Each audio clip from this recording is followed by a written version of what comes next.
Assalamualaikum warahmatullahi wabarakatuh. Waalaikumsalam Alhamdulillah, warahmatullahi alhamdulillah alladzi arsala rasulahu bil huda wa dinil haqq liyudhhirahu 'ala dini kullih wa kafa billahi syahida. Asyhadu an la ilaha illallah wahdahu la syarikalah wa asyhadu anna Muhammadan abduhu wa rasuluh la nabiyya wa la rasula ba'dah. Allahumma shalli wa sallim wa barik ala nabina Muhammadin wa ala alihi wa sahbihi ajmain amma ba'd. Qala Allah Ta'ala fi kitabihil karim, a'udzu billahi minasyaitonir rajim. Ya ayyuhalladzina amanu ittaqullaha haqqa tuqatih wa la tamutunna illa wa antum muslimun. Bapak-bapak, ibu-ibu, jamaah yang Allah muliakan, wabil khusus jamaah musola al-ukhuwah dan seluruh jamaah yang hadir pada pagi hari ini di ruang Zoom, yang semoga semuanya dalam keadaan sehat walafiat. Oleh karena itu, marilah kita panjatkan puja dan puji syukur kita ke hadrat Allah Ta'ala yang telah melimpahkan kepada kita semuanya bermacam-macam nikmat. Di antara yang paling besar nikmat itu adalah nikmat iman dan Islam. Sehingga alhamdulillah hingga hari ini kita semuanya masih menjadi muslimin dan muslimat. Dan semoga sampai akhir hayat kita juga tetap masih menjadi muslimin dan muslimat. Amin ya Allah ya Rabbal Alamin. Salawat dan salam semoga senantiasa tercurah kepada Nabi kita Muhammad SAW beserta keluarganya, para sahabatnya, dan orang-orang yang mengikuti beliau dengan baik hingga hari kiamat. Bapak-bapak, ibu-ibu, jamaah, kaum muslimin dan muslimat yang Allah muliakan. Pada kesempatan pagi hari yang baik ini, pada subuh ini, kita ingin menyampaikan kajian atau pengajian tentang komitmen seorang muslim yang utuh. Mudah-mudahan setelah kita mendapatkan materi ini, kita betul-betul menjadi muslim kebanggaan Allah dan Rasul-Nya. Kita betul-betul dapat menjunjung tinggi komitmen kita sebagai seorang muslim secara utuh. Saya awali, Bapak Ibu jamaah yang Allah muliakan, dengan firman Allah Subhanahu wa Ta'ala di dalam surat Ali Imran ayat 77 yang dekat dengan Al-Quran. Boleh dibuka Al-Qurannya. Surat Ali Imran ayat 77. Allah berfirman, A'udzu billahi minasyaitonir rajim. Innal ladzina yashtaruna bi ahdillahi wa aimanihim tsamanan qalila. Sesungguhnya orang-orang yang menjual janji-janji dan sumpah-sumpahnya kepada Allah ditukar dengan harga yang sedikit, ditukar dengan harga yang murah. Jamaah yang dirahmati Allah Ta'ala, tolong dicatat baik-baik. Allah Subhanahu wa Ta'ala menggunakan kata inna, sesungguhnya. Berarti Allah serius. Jadi sesungguhnya orang-orang yang menjual janji-janji dan sumpah-sumpahnya kepada Allah, lalu ditukar dengan harga yang sedikit dengan harga yang murah. Itu kalimat yang mana itu? Harga yang murah, harga yang sedikit. Samanang qalila. Catat lagi, samanang qalila. Harga yang sedikit, harga yang murah.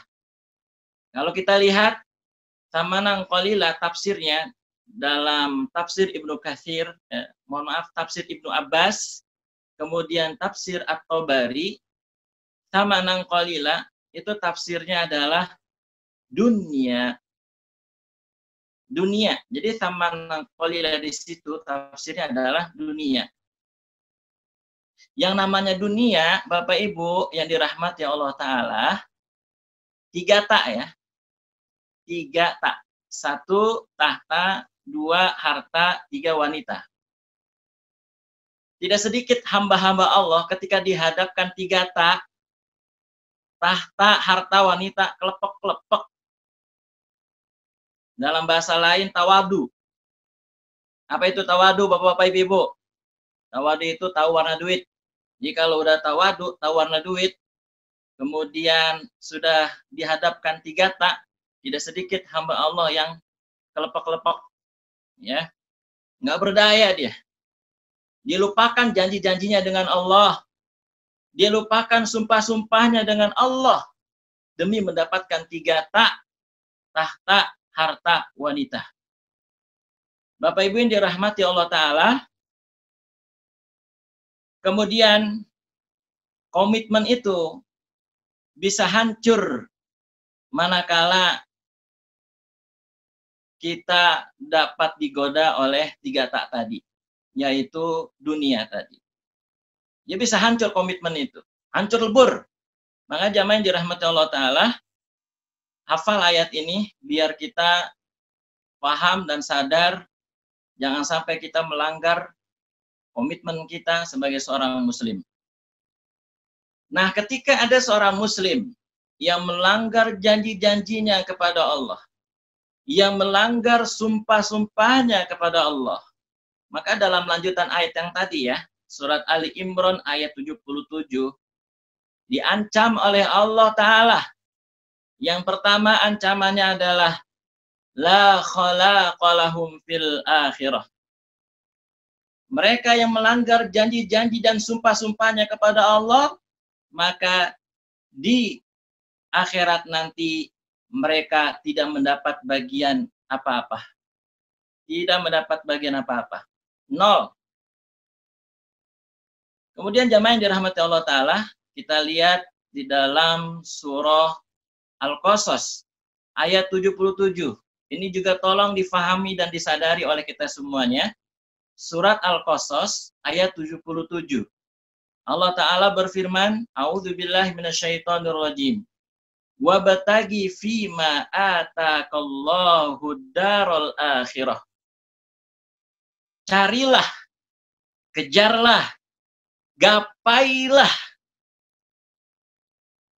yang Allah sudah sediakan untuk kalian di akhirat. Jadi firman Allah ini jelas ya, Bapak-bapak Ibu perintahnya. Wabtagi fima atakallahu darul akhirah. Carilah, kejarlah, gapailah apa-apa yang Allah sudah sediakan untuk kamu di akhirat. Wala tansa nasibaka minad dunya. Tapi jangan lupakan bagianmu di dunia. Coba, ini ada perbedaan yang signifikan Bapak-bapak Ibu yang dirahmati Allah Ta'ala dalam ayat ini. Kalau masalah dunia, itu Allah bilang sekedarnya aja gitu. Asal jangan lupa aja, sekedarnya aja. Jadi justru Allah perintahkan cari, kejar, gapai apa-apa yang sudah Allah sediakan untuk kalian di akhirat. Itu mestinya yang jadi tujuan kita semuanya. Bapak Ibu, jamaah yang dirahmati Allah Ta'ala, apa saja sih yang Allah sudah sediakan di akhirat? Kan Bapak-bapak, Ibu-ibu pengen tahu ya, atau kita udah tahu biar tambah tahu lagi ya. Apa saja sih sebenarnya yang disediakan oleh Allah di akhirat? Tapi sebelum saya sampaikan apa-apa saja yang disediakan oleh Allah di akhirat menurut Quran dan Sunnah, maka saya ingin sampaikan terlebih dahulu bahwa Allah Subhanahu wa Ta'ala menciptakan kematian lebih dulu daripada kehidupan. Catat baik-baik. Jadi Bapak Ibu tahu ya bahwa Allah Subhanahu wa Ta'ala menciptakan kematian lebih dulu daripada kehidupan. Bapak Ibu hafal suratnya ya, Al-Mulk ayat 1 sampai 2.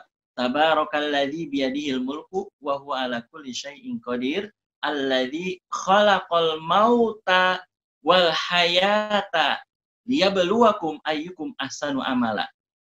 Dialah Allah yang telah menciptakan kematian kematian dan kehidupan. Jadi kematian dulu yang diciptakan oleh Allah, baru kemudian kehidupan. Itu jamaah yang dirahmati Allah Ta'ala. Bapak Ibu, jamaah sekalian yang dirahmati Allah Ta'ala, kemudian mari kita simak di dalam firman Allah yang lain, di dalam surah Ghafir. Kalau cetakan Madinah, itu surat Ghafir. Kalau cetakan Depak, itu surat Al-Mu'min. Jadi jangan bingung ya. Jadi Ghafir sama dengan Al-Mu'min. Jadi nanti kalau nyari Quran, disuruh cari Al-Mu'min, nggak nemu-nemu. Padahal ada di namanya Ghafir gitu. Jadi Ghafir sama dengan Al-Mu'min. Bukan Al-Ghafir pula juga ya, bukan Al-Ghafir. Mentang-mentangan banyak surat ya di dalam Al-Quran dibilang Al-Mulu ya kan? Apa namanya? Quraisy. Kemudian nyebutnya Al-Quraisy ya. Padahal Quraisy ya Quraisy, nggak pakai Al gitu. Jadi dalam surat Ghafir atau dalam surat Al-Mu'min ayat 11, Allah Subhanahu wa taala mengatakan begini Bapak Ibu. Ini penyesalan orang-orang berdosa ya. Penyesalan orang-orang kafir. Nyesel banget, pengen dibalikin lagi ke dunia. Allah Ta'ala berfirman, qalu rabbana amattana tsnatain wa ahyaitana tsnatain. Mereka orang-orang kafir itu berkata, orang-orang berdosa itu berkata, wahai Tuhan kami, Engkau telah mematikan kami 2 kali, dan Engkau telah menghidupkan kami 2 kali. Ya, jadi bapak-bapak ibu-ibu mati ada 2 kali, hidup ada 2 kali ya. Nah ini permintaan orang-orang pendosa, orang-orang kafir ketika diceburkan ke dalam neraka. Mereka doanya gitu, ya Tuhan kami, Engkau telah mematikan kami 2 kali, dan Engkau telah menghidupkan kami 2 kali. Fa'tarafna bidunubina fahal ila khurujim min sabil.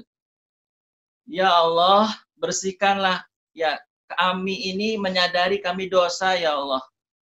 Kami salah, kami dosa ya Allah. Kami tobat ya Allah. Tapi sayang kan ya Bapak Ibu, tobatnya udah nggak berguna, sudah telat, sudah di akhirat, sudah terlambat. Jadi kalau sudah terlambat baru ngakuin, oh iya, saya ini dosa ya Allah. Tapi udah telat, sudah terlambat. Fahal ila khurujim min sabil, apakah nggak ada jalan keluar dari neraka ini ya Rob? Diulang lagi Ustaz ya. Jadi mati yang pertama, ya betul. Jadi mati 2 kali itu, bapak-bapak, ibu-ibu, mati yang pertama itu ketika di alam janin, usia 0 sampai 120 hari ya, 0 sampai 120 hari. Itu mati pertama di alam janin. Mati yang kedua nanti ketika bapak-bapak, ibu-ibu, khususnya warga Belakasa, ditanam di sebelahnya Masjid An-Nur Islamic Center. Itu mati yang kedua. Kemudian hidup yang pertama itu ketika ditiupkan roh, ditiupkan arwah, ditiupkan roh di alam janin 4 bulan, 7 bulan, 8 bulan, 9 bulan, sampai kemudian melahirkan. Itu hidup yang pertama. Kemudian hidup yang kedua nanti di alam akhirat abadi. Nah Bapak-bapak, ibu-ibu, jamaah yang dirahmati Allah Ta'ala, itulah 2 kali mati dan 2 kali hidup. Itulah siklus kehidupan kita semuanya.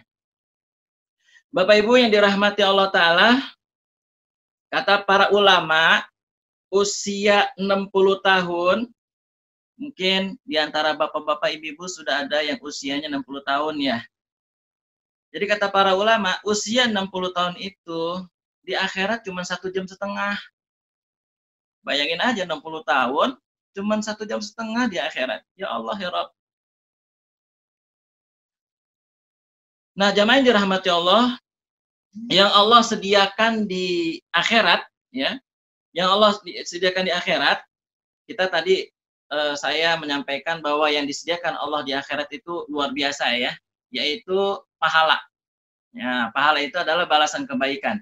Jadi kalau sudah dapat pahala, atau balasan kebaikan, maka akan dapat surganya Allah Subhanahu wa taala. Nah, di situ yang Masya Allah Bapak Ibu. Jadi Allah Subhanahu wa taala menyiapkan luar biasa di akhirat, macam-macam. Ya, nah salah satunya adalah surga.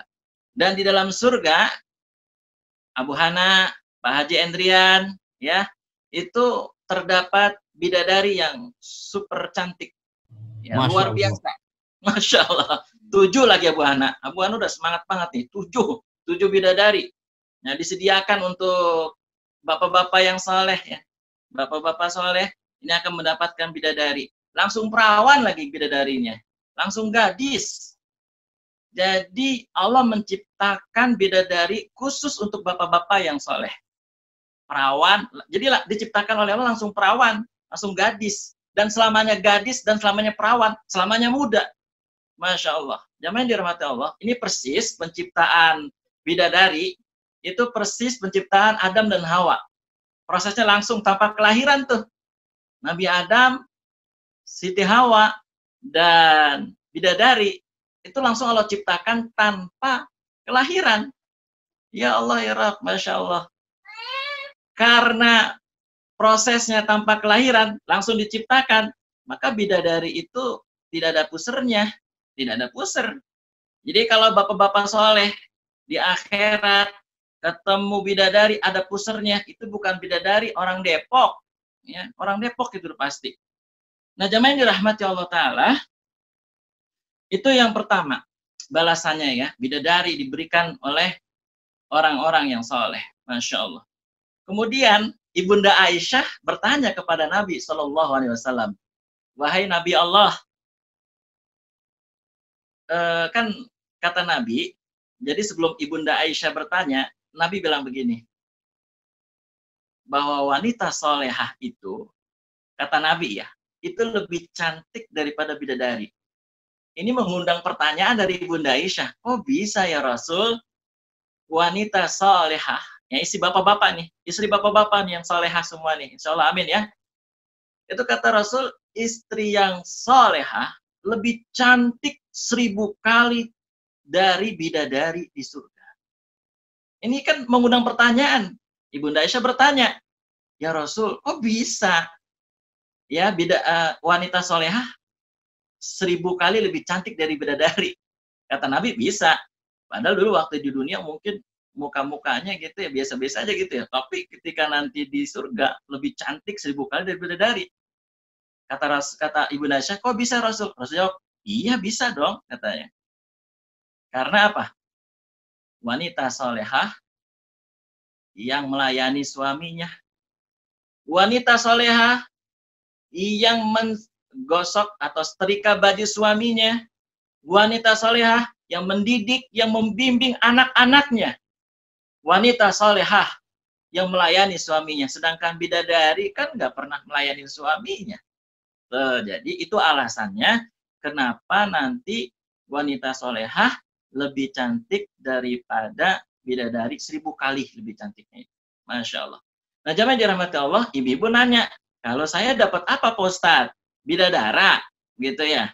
Nah, ibu-ibu yang solehah dapat suaminya, dapat suami ibu, ya. Jadi dapat suami ibu tuh. Alhamdulillah. Kemudian, bapak-bapak, ibu-ibu, jamaah yang dirahmati Allah Ta'ala, yang berikutnya adalah hukuman yang kedua. Mohon maaf, sebelum saya masuk ke hukuman yang kedua bagi orang yang tidak komitmen terhadap agamanya, terhadap Islam, ya tidak menjunjung tinggi komitmen, ya itu hukumannya tadi apa? Tidak mendapat bagian di akhirat kan yang pertama ya. Sedikit pun tidak mendapat bagian. Tadi saya sudah jelaskan ada apa saja di akhirat ya. Salah satunya dari bidadari. Saya mau sampai lagi deh. Ada juga yang disediakan oleh Allah di surga itu apa? Yaitu kalau kita di dunia ini kita ngayal ya. Kita pengen ini, pengen itu. Kalau nggak kerja keras, nggak dapat kita. Tapi kalau di surga menghayal langsung dapat. Ya kan? Haji Endrian, Abu Hana lagi makan di mulutnya ya, lagi makan daging gitu. Pengen minta petek gitu, langsung berubah di mulutnya. Yang daging jadi petek. Masya Allah. Jadi baru ngayal aja, baru mikir itu udah dapat. Ya, kalau di dunia kan mesti berjuang dulu dari sejak muda, baru dapat kemudian yang kita inginkan. Nah, itu jamaah. Terus kalau kita makan, makanannya udah tinggal beres, gelas-gelasnya, piring-piringnya, udah nggak ada yang nyuciin. Kalau di sini kan kita repot gitu ya, bantu istri, ya kan, nyuci piring, yang ada khodimah ya, nyuci piring, bantuin istri, kemudian nyuci, repot banget gitu. Tapi di surga nggak ada kayak gituan. Nah, itu salah satu di antaranya, kenikmatan abadi di surga. Mudah-mudahan kita yang hadir pada pagi hari ini semuanya penghuni surga semua. Amin ya Allah ya Rabbal Alamin. Kemudian hukuman yang kedua, Bapak Ibu yang dirahmati Allah Ta'ala, katanya Allah Subhanahu Wa Ta'ala, orang yang melanggar sumpah-sumpahnya kepada Allah, janji-janjinya kepada Allah, hukumannya adalah wala yukallimuhumullah. Allah tidak mau bicara kepada dia. Itu hukuman yang kedua. Hukuman yang ketiga, wala yanzuru ilaihim yaumal qiyamah. Allah tidak mau nengok kepada dia. Jangankan bicara, nengok aja Allah nggak mau. Hati-hati, yang melanggar komitmen, yang melanggar janji-janji mereka, yang melanggar sumpah-sumpah mereka kepada Allah. Allah nggak mau bicara, nggak mau nengok. Wal iyadzubillahi min dzalik. Kemudian jamaah yang dirahmati Allah, hukuman yang keempat, wala yuzakkihim. Allah nggak mau bersihin dosa-dosanya. Di dosa-dosanya dinanggung sendiri itu, nggak dibersihin oleh Allah Subhanahu Wa Taala. Plus walahum azabun alim, bagi mereka azab yang sangat pedih. Mari bapak-bapak, ibu-ibu, seluruh jamaah sekalian dirahmati Allah Ta'ala, khususnya warga Belekasa, khususnya lagi musolah Al-Ukhuwah. Mari kita junjung tinggi komitmen kita sebagai seorang muslim. Nanti kita akan tahu seperti apa komitmen seorang muslim yang utuh itu. Kemudian di dalam hadis Nabi Muhammad SAW yang panjang, saya nggak menyampaikan semua, kutipan aja ya sebagian, tapi insya Allah nggak mengurangi daripada makna dan isinya nggak. Ya, jadi Nabi SAW dalam hadis yang panjang bertanya kepada para sahabat. Ya, pertanyaannya begini. Kalau nanti kalian sudah mengalahkan Persia dan Romawi, kalian berhasil menjatuhkan Persia dan Romawi ke tangan kalian. Kalian menjadi kaum yang seperti apa? Kalian mau menjadi manusia yang seperti apa? Kan Nabi memprediksi ya bapak-bapak, ibu-ibu, bahwa Persia dan Romawi yang adidaya itu ya, superpower ya, adidaya, kekuatan negara yang luar biasa, kan Nabi prediksi akan jatuh ke tangan kaum muslimin. Jatuh nggak? Jatuh ya. Kan Nabi sebelum prediksi itu kan nanya sama para sahabat, kalau Persia dan Romawi berhasil kalian taklukkan, nah setelah berhasil kalian mau jadi manusia macam apa? Itu Nabi bertanya. Kemudian muncul Abdurrahman bin Auf yang ahli bisnis itu ya, bisnismen itu. Kata Abdurrahman bin Auf, kami menjadi apa yang diperintahkan oleh Allah Subhanahu Wa Taala. Terus kata Rasulullah Shallallahu Alaihi Wasallam, ini Rasul ngomong kepada para sahabat ya, bukan kepada kita nih. Rasul ngomong kepada para sahabat. Oh gitu ya. Bukankah sebaliknya? Bukankah sebaliknya? Kan kalau Abdurrahman bin Auf bilang begitu, ya kami akan bersikap sebagaimana Allah perintahkan. Terus Rasul balik tanya, bukankah sebaliknya? Ya, kata Rasul. Bukankah sebaliknya? Ya. Satu, kalian saling berlomba kepentingan bukan karena Allah. Dua, kemudian kalian saling iri, saling dengki, saling hasad. Kemudian yang ketiga, kemudian kalian saling bertolak belakang. Yang keempat, kemudian kalian saling dengki dan terjadi konfrontasi. Ya. Kemudian yang berikutnya, kalian saling membunuh satu sama lain. Bapak-bapak, ibu-ibu, itu jawaban dari Rasulullah SAW. Ketika Abdurrahman bin Auf mengatakan, ya kami akan bersikap sebagaimana yang diperintahkan oleh Allah.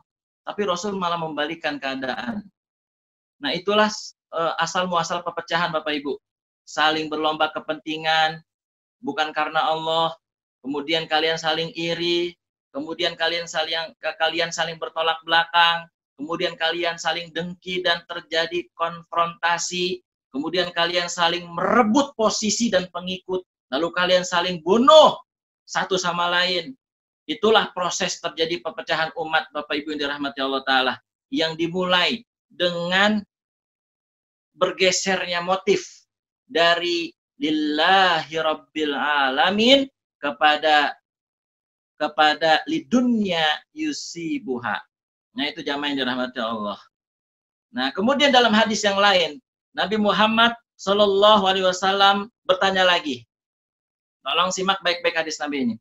Nabi Muhammad bertanya lagi kepada para sahabat, apa yang kamu perbuat kalau pemuda-pemuda kamu rusak? Apa yang kamu perbuat kalau perempuan-perempuan kamu melampaui batas? Apa yang kamu perbuat jika ada laki-laki dewasa meninggalkan lapangan jihad? Apa yang kamu perbuat? Nah, Rasul bertanya kayak begitu. Apa yang kamu perbuat jika pemuda kamu rusak, jika perempuan kamu melampaui batas, dan jika laki-laki dewasa meninggalkan jihad fisabilillah? Maka sahabat bingung.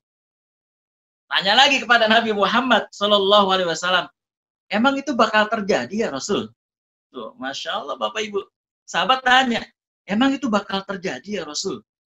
Karena di zaman sahabat, di zaman mereka nggak ada kayak begitu-begituan. Pemuda-pemuda mereka bagus. Perempuan-perempuan mereka tidak melampaui batas. Laki-laki dewasa tidak meninggalkan jihad. Hari ini, Masya Allah, pemuda-pemuda kita rusak. Narkoba, pemerkosaan, bulian, dan lain sebagainya. Ada gadget, ya kan? Ada HP, ada internet. Yang dari sisi negatifnya, itu bisa merusak mereka. Memperkosa, masih kecil memperkosa, ya, anak SD memperkosa anak TK. Ya Allah ya Rob, ya. Jadi sudah terjadi nih prediksi Nabi Muhammad SAW. Maka sahabat bingung, emang bakal terjadi ya Rasul? Karena nggak ada. Jangan di zaman sahabat deh Bapak Ibu ya. Di zaman orang tua kita dulu kayaknya juga, mohon maaf ya, belum pernah ya kita dengar gitu ya kejadian-kejadian seperti itu ya. Bahkan mohon maaf bapak-bapak ibu perempuan bertato dulu tuh asing ya. Perempuan bertato itu nggak ada dulu, itu asing. Tapi hari ini, Masya Allah, perempuan-perempuan bertato dijadiin seni katanya kan. Bahkan yang berhijab juga bertato. Nauzubillah. Sebagian ya tentu. Kan ini aneh Bapak Ibu yang dirahmati Allah. Dan prediksi Nabi itu benar. Ya. Makanya sahabat bingung, emang bakalan terjadi kayak begitu ya? Nah sekarang terjadi jamaah yang dirahmati Allah Ta'ala. Kemudian Nabi mengatakan lagi, Bapak Ibu yang dirahmati Allah Ta'ala. Ya, demi Allah yang jiwaku ada di tangannya. Ya, demi Allah yang jiwaku ada di tangannya, yang jiwaku berada di dalam genggamannya. Yang lebih dahsyat dari itu bakal terjadi lagi. Jadi ada yang lebih dahsyat dari itu yang bakal terjadi. Tadi kan udah dahsyat ya Bapak Ibu ya. Pemuda rusak, perempuan melampaui batas, kemudian laki-laki dewasa meninggalkan jihad. Kan itu udah dahsyat ya. Ternyata ada lagi yang lebih dahsyat bahayanya. Dan itu bakal terjadi. Apa itu? Nah disimak kata Nabi Muhammad SAW.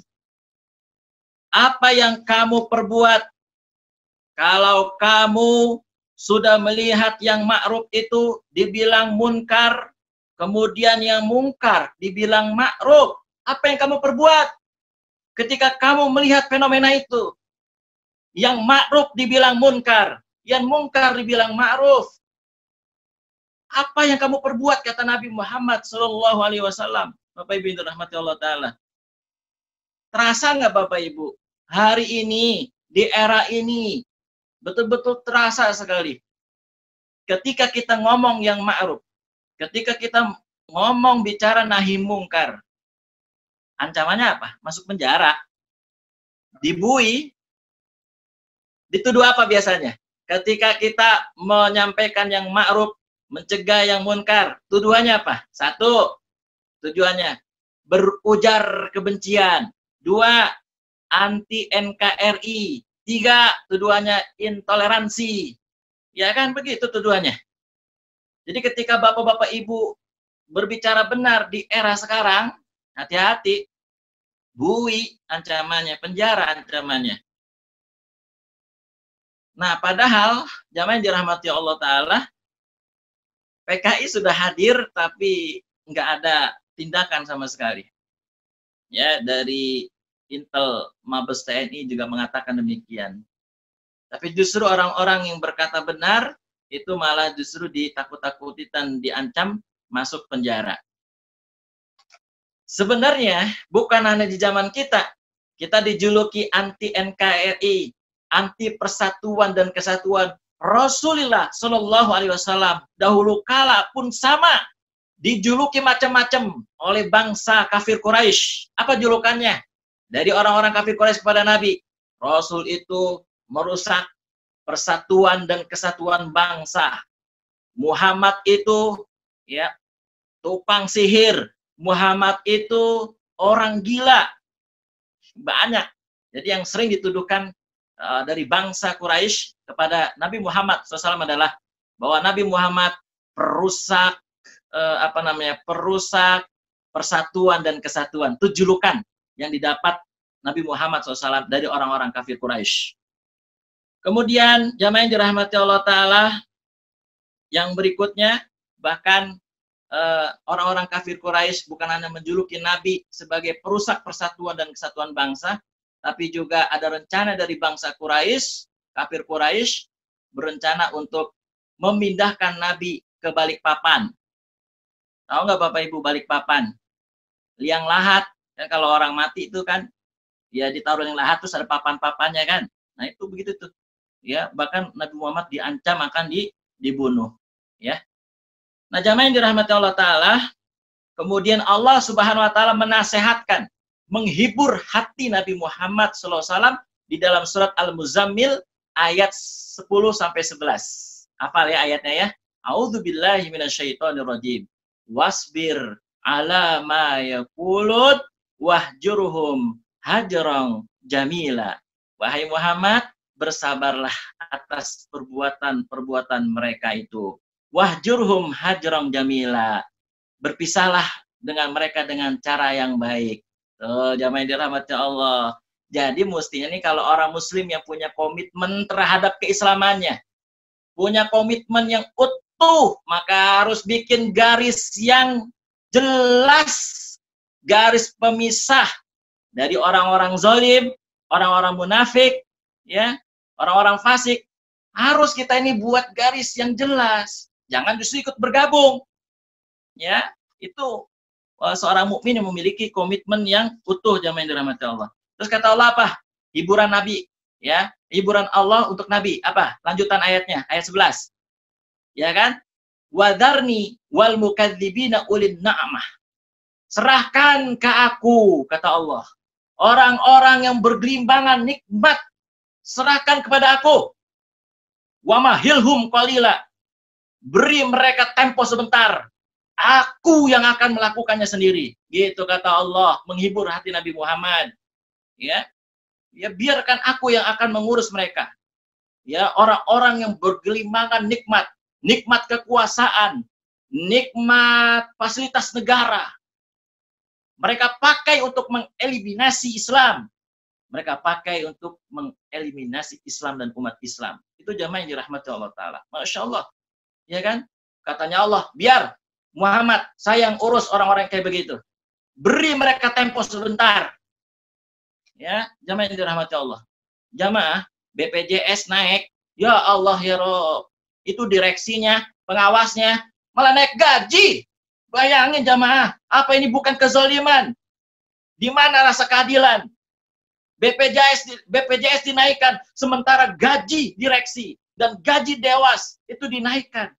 Ini di mana rasa keadilannya, jamaah yang dirahmati Allah Ta'ala?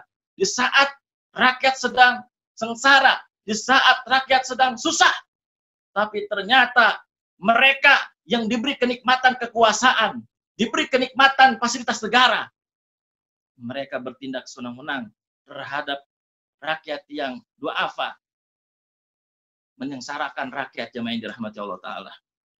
Nah, itu jamaah yang dirahmati Allah Ta'ala. Ya. Jadi Allah nanti akan mengurus mereka itu yang zalim, yang fasik.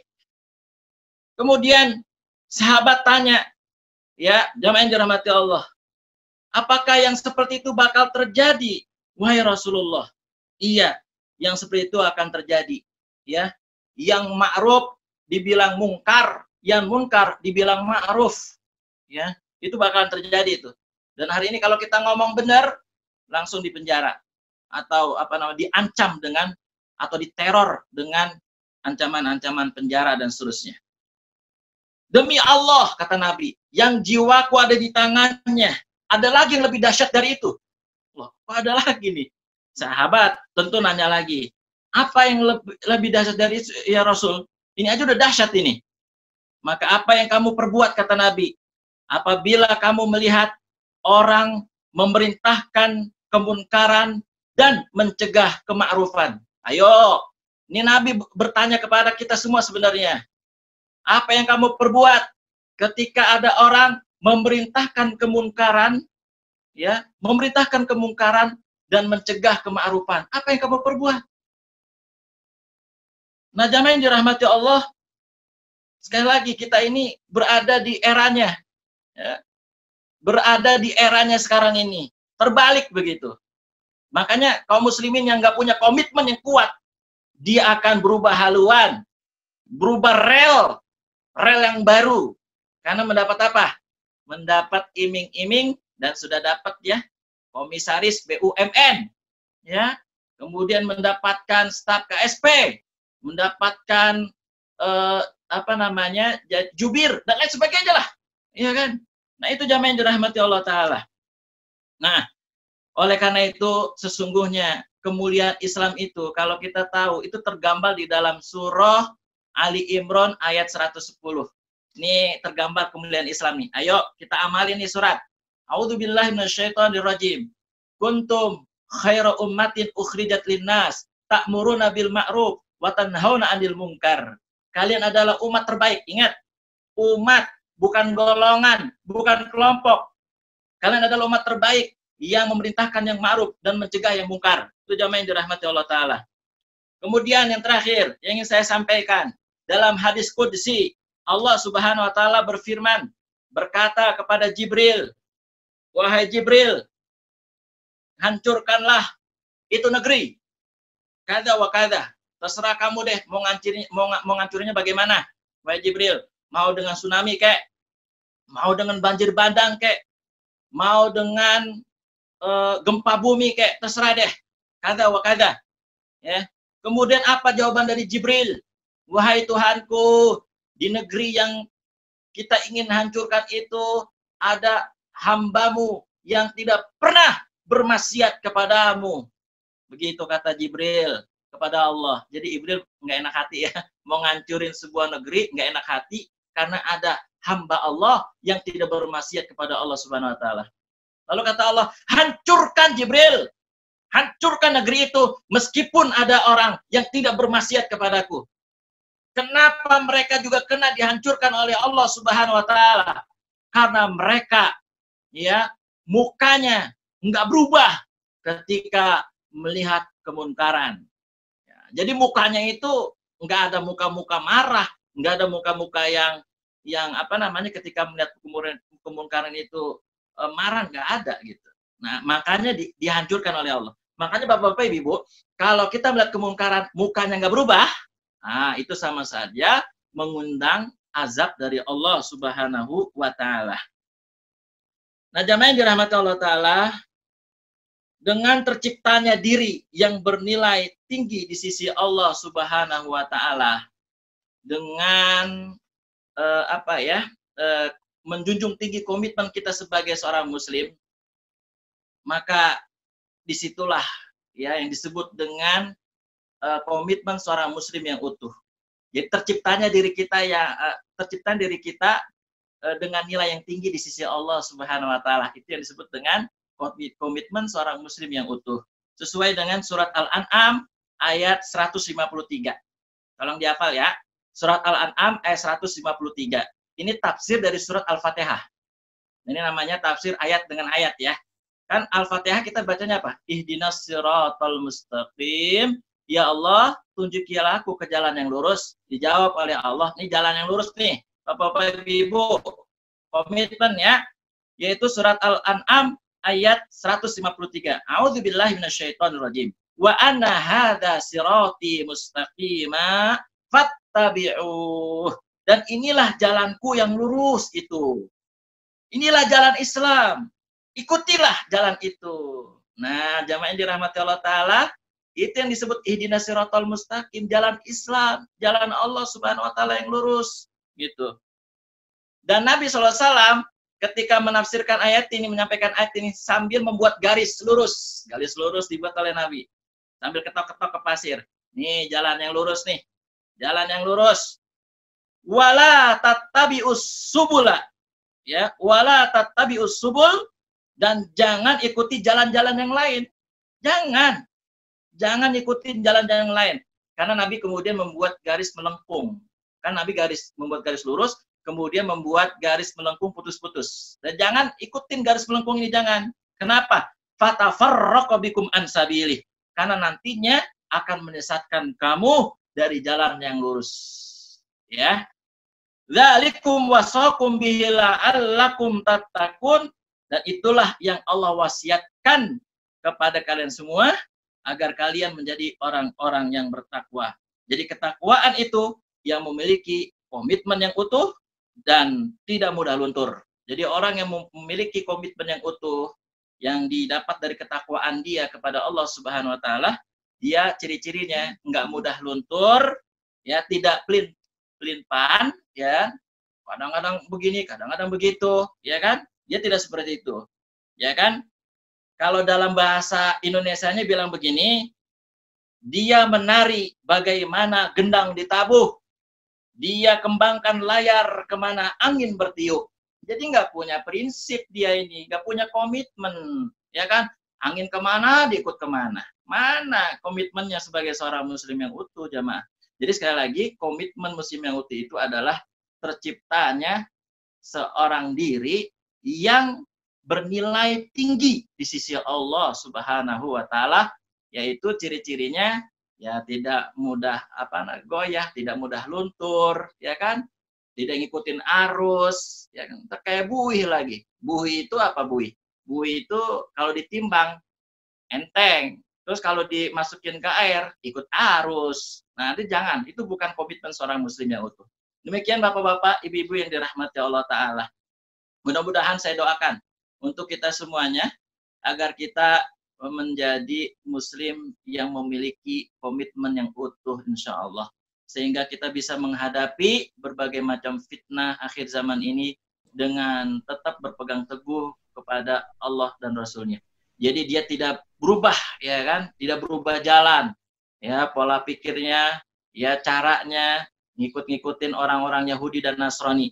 Karena tafsiran tadi surat Al-An'am ayat 153, setelah Nabi membuat garis lurus dan garis bengkok-bengkok itu, Nabi kemudian mengatakan fatafarraqu bikum an sabilih, jangan cari jalan yang lain. Ditafsirkan jalan yang lain itu kayak gimana? Al-maghdubi alaihim, ya kan? Ghairil maghdubi alaihim waladhdallin.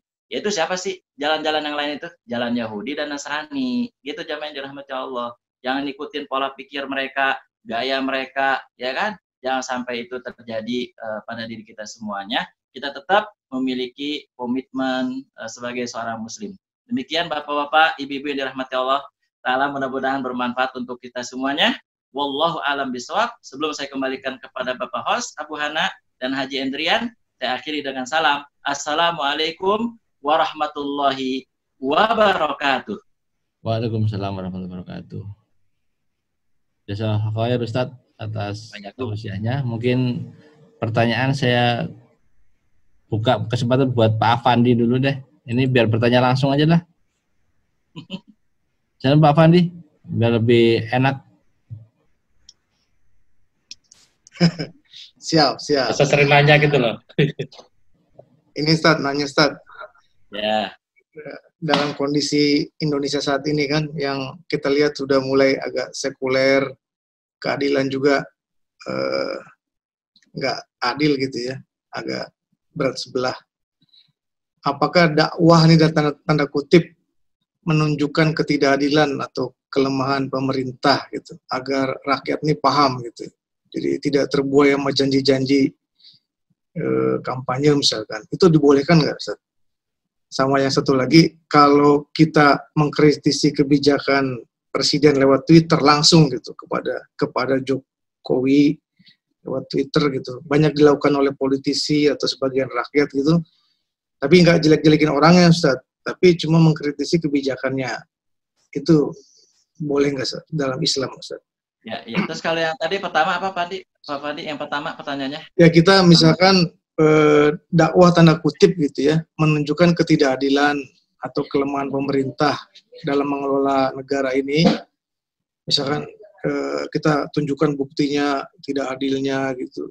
Ya, biar rakyat sebagian yang belum move on itu bisa move on gitu, bisa sadar gitu bahwa negara ini sekarang ini sedang tidak adil terhadap hukum gitu, sebagian besar gitu. Kemudian udah mulai sekuler digiring ke sekuler gitu. Itu boleh nggak, Ustaz?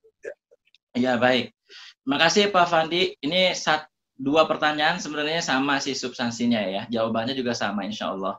Jadi mau dakwah, mau kemudian melalui keran-keran yang lain, bisa keran dakwah, keran yang lain seperti sosial media, ya, dakwah di mimbar, dakwah di online dan seterusnya, itu boleh menyampaikan, karena memang di hadis Nabi Shallallahu Alaihi Wasallam itu jelas tegas bahwa seabdol-abdolnya jihad itu adalah ya berkata benar di hadapan penguasa. Ya, kalau memang itu kritik, ya memang bukti-buktinya, data-datanya valid, nggak hoax, ya nggak hoax, ngapa takut begitu. Tapi masalahnya begitu Pak Fandi, sepertinya memang ada makar yang jahat ya. Mohon maaf ya, saya kok maaf ya, ini mengarah ke PKI gitu. Mohon maaf lahir batin ya, mengarah ke PKI. Karena memang kok ini kok bisa seperti ini gitu untuk zaman-zaman sekarang ini. Jadi boleh Pak Pandi untuk menyampaikan kebenaran, kritik, bukan person ya, menjelekkan pribadi bukan. Karena memang itu kerannya seperti itu di demokrasi. Kita nggak mungkin ngomong empat mata Pak Pandi. Udah diusir pas pampres duluan, nggak kenal siapa kamu, ya kan? Jadi mesti begitu Pak Pandi, bagus itu. Ya, yang penting kritikannya itu betul-betul valid gitu ya, bukan hoax ya, bukan menyerang pribadi. Itu boleh. Mau disampaikan di mana juga nggak apa-apa, ya kan? Ya sejarahnya banyak lah Pak Pandi, kalau kita buka kembali sejarah sahabat-sahabat Nabi, tabiin, ya kan?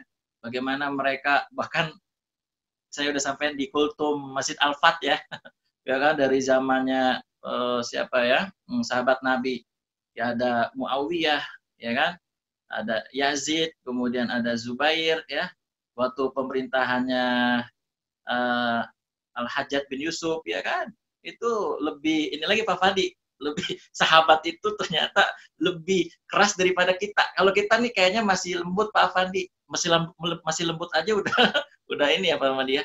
Jadi sebenarnya kita sama sahabat itu lebih keras sahabat sih kritikannya kepada penguasa. Kalau kita masih lembut lah, gitu Pak Fandi, masih wajar gitu dan bagus. Gitu Pak Fandi ya, boleh banget Pak Fandi. Ya, ada lagi Abu Hana, Pak Fandi? Nggak ada yang tujuh tangan sih, berarti ini nggak ada yang tanya lagi ya. Kita tutup kalau nggak ada nih. Tadi di teks kayaknya ada pertanyaan tuh di teks Pak Abu Hana. Itu teksnya Pak Afandi itu Ustaz. Oh, Pak Afandi. Ya udah kalau begitu. Ada Biar lagi? Abdul. Gitu. Pak Hendrian gimana? Ada pertanyaan nggak Pak Hendrian? Ya, Pak Haji Hendrian. Boleh dah. Dan jangan ini sambil layah-layah ini. Ustaz, kalau tadi terkait juga dengan firman Allah bahwa masuklah kamu ke dalam Islam secara kafah gitu. Itu gimana Ustaz? Dengan komitmen Muslim? Ya. Baik. Terima kasih Pak Haji Hendrian, tambahan ayatnya di dalam surat Al-Baqarah ya, juz 2. Allah Subhanahu wa taala mengatakan, "Ya ayyuhalladzina amanu dukhulu fis-silmi kafah wa la tattabi'us syaitan innahu lakum aduwwum mubin." Wahai orang-orang beriman, masuklah kalian semua ke dalam Islam secara kafah. Ini juga disebut dengan komitmen kita sebagai seorang muslim, ya. Sebagai seorang muslim memang harus seperti itu. Kafah itu maksudnya gini. Memasuki agama Islam itu nggak separoh-separoh, ya, nggak setengah-setengah. Jadi dari bab taharoh sampai bab jihad gitu, kita terima, kita ikuti dengan ridho dan ikhlas. Dari bab, jangan yang maunya ya enak-enak, yang enteng-enteng gitu ya, yang berat-berat kemudian nggak dulu mundur, nggak bisa seperti itu. Itu nggak disebut kafah. Gitu. Nah, jamaah dirahmati Allah, jadi Islam itu masya Allah kafah banget, sempurna. Kayak kasus ini Pak Haji Endrian, ini contoh misalkan dalam zakat ya, dalam zakat aja ya. Itu kalau negeri komunis, masya Allah, orang kaya dijarah. Orang kaya dijarah itu komunis, negeri komunis. Tapi kalau di Islam kan enggak. Ada zakat ya kan, dan zakat itu juga ada jenis-jenisnya tertentu, enggak semuanya kan, enggak semua aset orang kaya itu dijarah, enggak. Dan itu juga dibagikan kepada orang-orang tertentu juga. Hartanya tertentu, ya kan? Enggak semuanya. Jadi dalam Islam itu kesempurnaannya ya, kafahnya itu membahagiakan orang miskin dan juga membahagiakan orang kaya. Tuh, Pak Haji Hendrian. Indahnya Islam tuh begitu enak. Makanya nih mestinya kita umat muslim bangga dan seneng gitu beragama Islam. Karena agama Islam ini agama yang paripurna gitu. Mengatur ekonomi, mengatur politik, mengatur budaya, mengatur militer, mengatur sosial, semuanya diatur dalam Islam. Ada fikih banyak itu di buku fikih, coba, masya Allah, dari bab toharoh sampai bab pemerintahan, bab jihad, bab khalifah, maaf, khalifah yang sekarang lagi khilafah yang lagi nggak boleh gitu. Padahal di fikih dulu fikih Indonesia terkenal tuh namanya siapa ya, Samsur Rijal atau siapa, saya lupa tuh pengarangnya.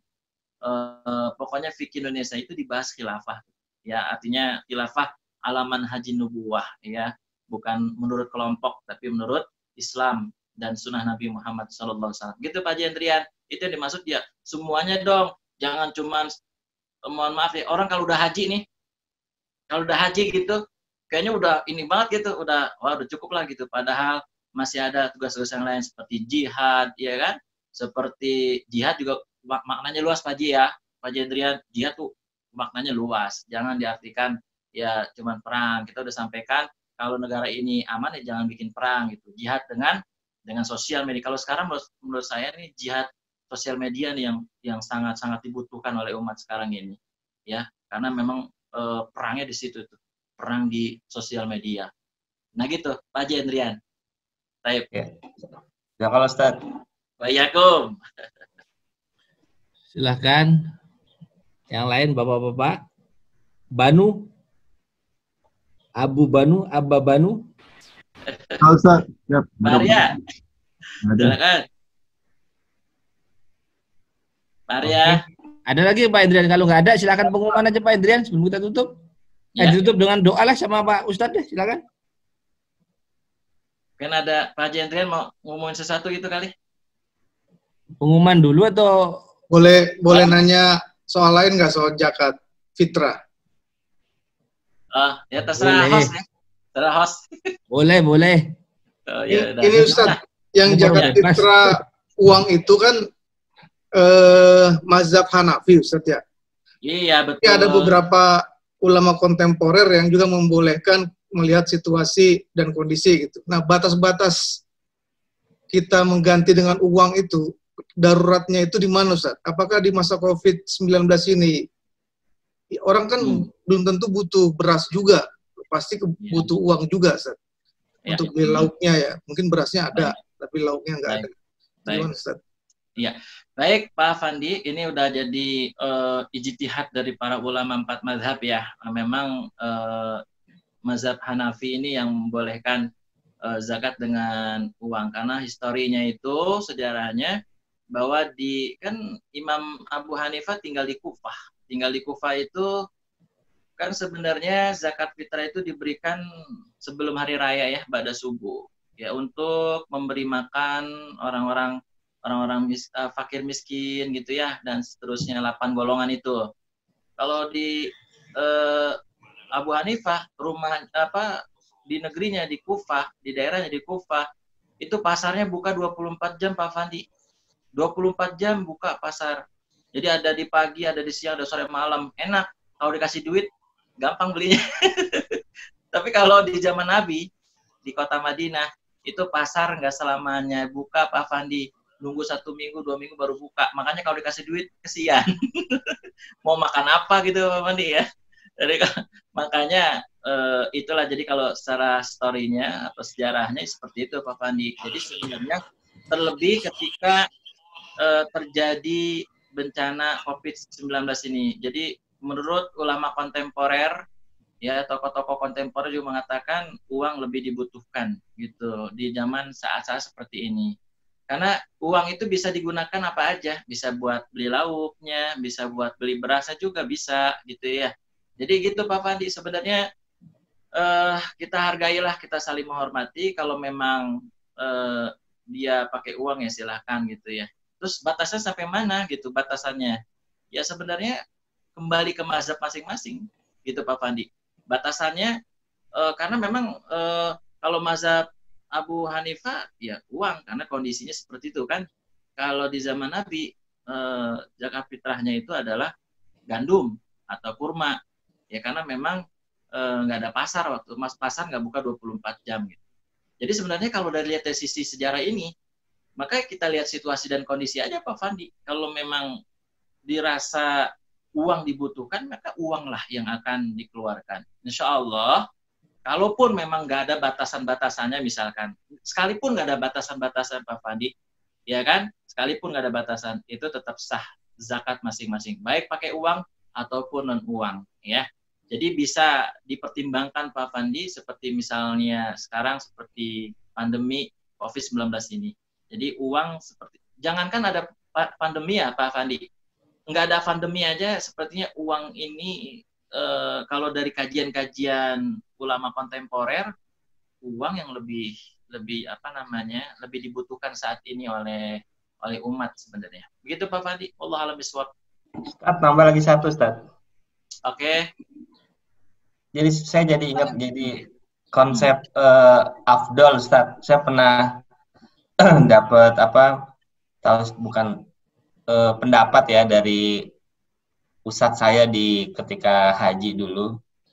Jadi konsep afdol pun ya melihat keadaan juga. Contohnya misalnya ketika jamaah haji itu tinggal di maktabnya mungkin jauh 3 kilo gitu ya.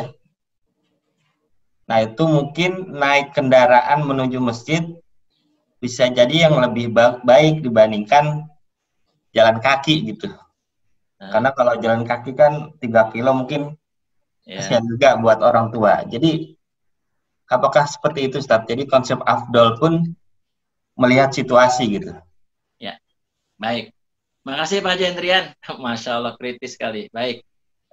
Jamaah yang dirahmati Allah Ta'ala, kalau sudah ada di hukum, ulama telah berijtihad seperti Imam Abu Hanifah umpama, ya kan? Maka masing-masing hukum ini mempunyai dasar hukum ya. Jadi dia mereka membuat kesimpulan hukum itu pasti memiliki dasar yang kuat gitu. Tapi kalau yang tadi Pak Haji Endrian tanyakan itu berarti di luar hukum sebenarnya. Di luar hukum. Di luar hukum dalam arti mana yang lebih baik gitu. Mana yang lebih afdol. Tapi kalau sudah ada hukumnya, maka kita serahkan kepada masing-masing individu mana yang lebih serak di dalam hati gitu. Dan jamaah yang dirahmati Allah Ta'ala, makanya ada juga nggak salah juga Pak Jendrian menyampaikan demikian. Makanya tadi udah saya sampaikan ada ulama kontemporer yang kemudian melihat situasi sekarang ini ya yang dibutuhkan ya sebenarnya uang gitu dibanding dengan beras gitu. Jadi ada kalanya Pak Jendrian keafdolan ini bisa dilihat situasi kondisinya. Ada kalanya juga keafdolan ini kembali kepada masing-masing individu karena ada dasar hukum masing-masing dari 4 mazhab ya yang mereka anut gitu sesuai dengan keyakinan atau seraknya hati gitu Pak Jendrian. Jadi nggak semua juga dipukul rata. Kalau yang tadi Pak Haji Adrian tanyakan memang itu di luar hukum, ya artinya itu bebas-bebas saja, mau jalan kaki, Iya, mau naik. nggak bisa dipukul rata gitu ya. Betul Pak Haji. Sip, oke. Udah selesai. Ada lagi, Abu Hana? Ya. Itu kan juga tergantung Tuh kondisi Pak Bintang. Tuh Haji Bintang tuh juga mulainya ya. tuh. Ya. Siapa yang mau bertanya? Saya Pak Haji Bintang tuh. Silakan. Assalamualaikum Pak Ustaz. Assalamualaikum. Waalaikumsalam warahmatullahi wabarakatuh. Assalamualaikum Bapak-bapak semua. Saya dari Limo Pak. Dari Limo nih agak jauh nih. Masya Allah. Pak, siapa nih? Pak Haji, siapa ya? Binta. Oh, Pak Haji Binta. Ahlan wa sahlan, Pak Haji. Ini teman Haji 2018 nih, Pak Haji Binta. Betul. Ya, silakan Pak Haji. Fadol. Ini Pak Ustadz, saya mau tanya tadi masalah zakat ya. Ini zakat itu kan kalau misal menggunakan uang itu kan perubahan dari mazhab Syafi'i ke Hanafi gitu ya. Betul nggak Pak Ustadz? Yang tadi dijelaskan itu tadi. Terus? Nah, yang saya tanyakan di sini kan kalau sekarang kita banyak yang berubah dari mazhab Syafi'i ke Hanafi, tapi kenapa hitungannya itu tetap menggunakan hitungan Syafi'i gitu loh, Pak Ustadz. Kalau Hanafi kan harusnya lebih tinggi gitu ya nilainya ya. Tapi yang digunakan sekarang misalnya kita beras 3,5 liter itu misalnya 35.000. Sebenarnya kalau Hanafi itu kan nilainya lebih tinggi. Itu bagaimana? Itu kira-kira kalau misalnya kita berubah zakat kita itu diterima nggak gitu? Kalau misalnya kita menggunakan uang, tapi hitungannya itu yang kita gunakan itu hitungan mazhab Syafi'i gitu loh, Pak Ustadz. Iya, baik. Baik. Ada lagi Pak Haji Binta? Cukup? Cukup itu. Baik, makasih. Baik, bismillahirrahmanirrahim. Ini pertanyaan dari Pak Haji Binta. Jadi begini Pak Haji. Ini memang masing-masing mazhab itu beda ya. Artinya kalau mau diuangkan gitu ya. Kan kalau kita ini ulama semua mengatakan gitu ya, jumhur atau kebanyakan ulama, kalau beras kan di konvensi beras itu 2,5 kilogram ya, 2,5 atau lebihin lah ya kan, kalau lebih boleh 3 kilogram boleh gitu ya, jangan kurang gitu. Rata-rata 2,5 kilogram gitu kalau beras gitu ya. Nah, bagaimana dengan nilai yang berbeda dengan Hanafi yang lebih besar gitu? Ya maka tinggal ini aja Pak Haji, enggak masalah itu. Artinya kita tinggal ini aja, ikutin fatwa atau ijtihad dari ulama boleh, silakan. Enggak masalah. Jadi bukan di situ sebenarnya masalahnya, bukan begitu, bukan di bukan juga dalam arti kita mau ngambil enaknya enggak sama sekali, ya kan? Karena memang kan masing-masing mazhab ini ada sumber-sumber atau ada dasar-dasar hukumnya gitu Pak Haji Binta ya. Jadi nggak masalah juga kalau memang pengen ditakar nilainya mazhab Syafi'i dan tidak pakai mazhab Hanafi, ya monggo silakan, ya kan? Bebas itu Pak Haji. Jadi ini ijtihad aja. Tapi kalau mau misalkan nilai sama dengan nilai yang di mazhab Hanafi yang lebih tinggi, tentu subhanallah, boleh. Jadi yang penting jangan kurang dari dari takaran pada umumnya gitu. Itu jangan sampai seperti itu, ya kan? Kalau kita kan umumnya 2,5 kilogram, gitu Pak Haji Binta, ya kan? Jadi ini nggak masalah gitu. Tapi saya sih menganjurkan atau menyarankan untuk ya kalau bisa yang lebih tinggi yang dipilih, gitu. Yang lebih tinggi itu yang lebih bagus, yang lebih tinggi, karena insya Allah pahalanya juga lebih besar, gitu. Gitu Pak Haji Binta. Jadi bebas saja. Terima kasih atas penjelasannya. Ya, terima kasih. Oke, ada lagi Abu Hana yang lain? Dari yang lain nggak ada, saya aja deh Ustaz. Oh, ya udah terakhir Abana ya. Fadol. Ini kalau yang ngelanjutin zakat fitrah tadi itu ada priority tempat nggak Ustaz? Misalkan kita orang mana, terus biasanya sholat di mana, ini ya gimana? Itu kira-kira di mana yang apakah lebih ke arah kita tinggal di mana? Baik. Alhamdulillah, wassalatu wassalamu ala Rasulillah. Terima kasih Abu Hana atas pertanyaannya. Ini tentang penyaluran zakat tentu ya. penyaluran zakat. Jadi di dalam kitab Al-Fiqh Al-Islami karya Syekh Wahbah Az-Zuhaili disebutkan bahwa mayoritas nih bahkan, dan di dalam kitab yang lain itu mayoritas ulama nih, berarti kalau mayoritas kebanyakan ulama ya, mayoritas ulama itu mengatakan bahwa penyaluran zakat itu di tempat kita tinggal Abu Hana dan di tempat kita cari nafkah gitu. Itu yang lebih utama, lebih afdal, dan bahkan ada ulama yang tegas dan keras mengatakan tidak boleh dipindahkan zakat itu yang bukan tempat tinggal kita dan bukan tempat cari nafkah kita. Bahkan dihukumi, ngeri juga nih, saya udah sampaikan di Masjid Al-Fat gitu ya. Nanti saya share ya Abu Hana. Ya bisa jatuh keharaman gitu Abu Hana. Masya Allah. Jadi makanya kalau orang mau berzakat itu bagusnya, sebaiknya di mana kita tinggal gitu, dan di mana kita mencari nafkah, disitulah kita keluarkan, kita distribusikan zakat kita gitu. Nah gitu Abu Hana, itu yang saya tangkap dari kitab Al-Fiqh Al-Islami karya Syekh Wahbah Az-Zuhaili gitu. Wallahu a'lam bishawab. Itu apa namanya, seharusnya atau wajib Ustaz? Soalnya kan jadi gini, ini kalau misalkan kayak saya gitu kan, saya masih tetap ingat kampung saya meskipun saya bukan orang sudah dari orang kota ya. 10 tahun terakhir ini jadi 10 orang kota Depok tapi.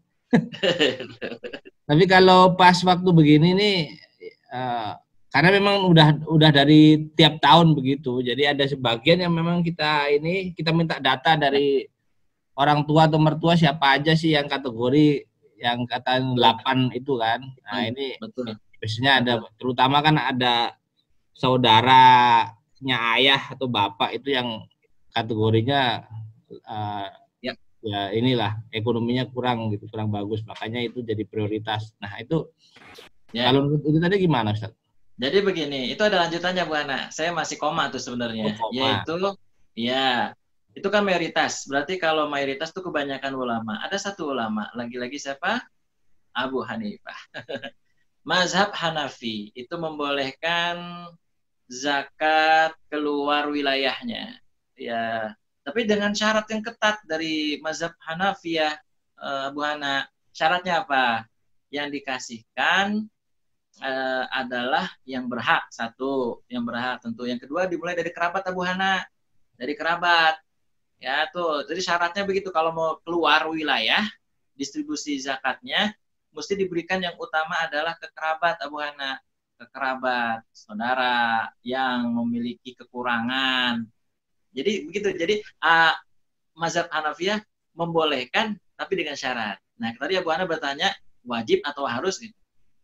Kalau mayoritas ya wajib di tempat Abu Hana tinggal dan mencari nafkah gitu. Kalau mayoritas, kalau mazhab Hanafi atau Hanafiyah boleh keluar wilayah tapi dengan syarat diberikan kepada kerabat dekat dulu begitu Abu Hana. Jadi memang ketat syaratnya. Tapi mohon maaf ya, untuk orang tua ini nggak boleh dizakatin.